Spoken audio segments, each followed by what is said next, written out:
আসসালামু আলাইকুম। আজকে আমি অনেকগুলো সবজি পেরেছি আমার ছাদ বাগান থেকে, তো এগুলো দিয়ে একটা রেসিপি বানাবো ভাবছি। তো এর ভিতরে মানে একটা মিক্সড ভেজিটেবল বানাবো, তো সেই জন্য এখানে কেটে নিয়েছি পুঁইয়ের শাকগুলো আর পুঁইয়ের ডাঁটা শাক সমস্ত কিছু কেটে নিয়েছি। আর এর ভিতরে এই ঝিঙ্গেটাকেও কেটে দিয়ে দেবো। তো এই বেগুনটাকে আমি এভাবে জাস্ট বোটাগুলোকে ছাড়িয়ে রেখেছি কেটে, মানে এখনও কাটিনি কারণ এটা কালো হয়ে যায় বলে। তো এবার চলে এসেছি রান্নাতে। আর এখানে 10-12টা পুঁটি মাছের শুটকি ছিল, সেটা উষ্ণ জলে ভিজিয়ে রেখেছিলাম। আর এখানে 2 টেবিল চামচ সর্ষের তেল বেশ ভালো করে গরম করে নিয়েছি। গ্যাসের ফ্লেমটা কম রেখে এবার আমি শুটকি মাছগুলোকে এর মধ্যে ভাজা করে নেব যেন অতিরিক্ত পুড়িয়ে ফেলবো না, পুড়িয়ে গেলে পরে এটা তিতো হয়ে যাবে সবজিটা। তো হালকা ভেজে নিয়েছি, তার ভিতরে দিয়ে দিলাম পেঁয়াজ আর দিয়ে দেবো কাঁচা লঙ্কা।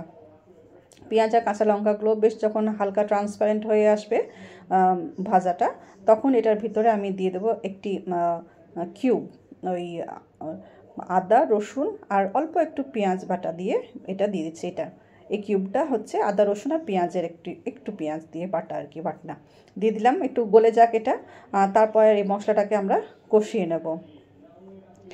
দেখে মনে হচ্ছে পেঁয়াজগুলো খুব পুড়ে গেছে, কিন্তু না, এটা জাস্ট লাল হয়ে গেছে আর কি। তারপর আমি এটার ভিতরে দিয়ে দিলাম এই তো কেটে রাখা সবজিগুলো, ওই তো বেগুন আর একটা ছোট্ট আলু দিয়েছি ভিতরে। বেগুন, ঝিঙ্গে, ছোট্ট আলুটা দিয়ে এগুলো আমি এবার গুঁড়ো মশলা দিয়ে কষাবো। যেমন 1/2 টিস্পুন হলুদ, 1 টিস্পুন ধনে গুঁড়ো, শুকনো লঙ্কা গুঁড়ো দেবো না, কেন কি আমি এটার ভিতরে কাঁচা লঙ্কা দিয়েছি। জাস্ট এগুলোকে দিয়ে অল্প একটু জল দিলাম, কারণ এটা বেশ শুকিয়ে গেছিলো, তলাটা পুড়ে যাবে বলে একটু জল দিয়ে এটাকে কষাবো সবজিটাকে। যেহেতু সবুজ সবজি এগুলো বেশি কষানো প্রয়োজন পড়ে না, তাও একটু মশলার সঙ্গে যেন বেশ কষানো হয়ে যায়, তো বেশ ভালো লাগবে আর কি খেতে। তো সেই হিসাবে একটু ঢাকা দিয়েছিলাম, বেশ জল বেরিয়ে এসছে, সবজিটা খুব সুন্দরভাবে একদম কালার, একদম দেখতেই পাচ্ছেন কত সুন্দর একটা কালার চলে এসছে, কষানো হয়ে গেছে আর কি। এর ভিতরে এবার আমি দিয়ে দিলাম পুঁইয়ের ডাঁটাগুলো বা শাকগুলো আর কি সমস্ত। তো এটাকে একটু ঢেকে দেবো যেন ভেপে এগুলো বসে যায়, নাহলে নাড়তে অসুবিধা হবে। তো জাস্ট 5-7 মিনিটের জন্য এটা ঢাকা দিয়ে দিয়েছিলাম। উঠিয়ে নিয়ে এবার একটু ভালো করে মিক্স করে নেব।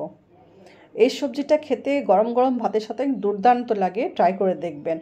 এটা জাস্ট ডাঁটাটা এবার একটু সেদ্ধ হয়ে গেলেই আমার রেসিপিটা একদম কমপ্লিট হয়ে যাবে।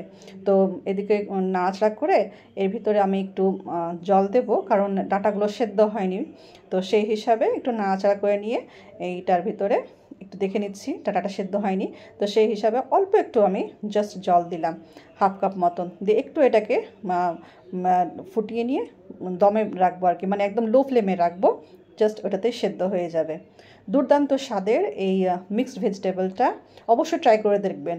আর এই ধরনের শুটকি মাছের তরকারিগুলো শীতকালে কিন্তু দুর্দান্ত লাগে খেতে ভাতের সঙ্গে।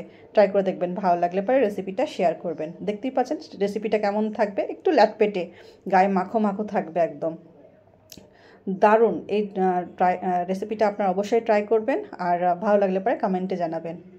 সুস্থ থাকবেন, ভালো থাকবেন, আল্লাহ হাফিজ।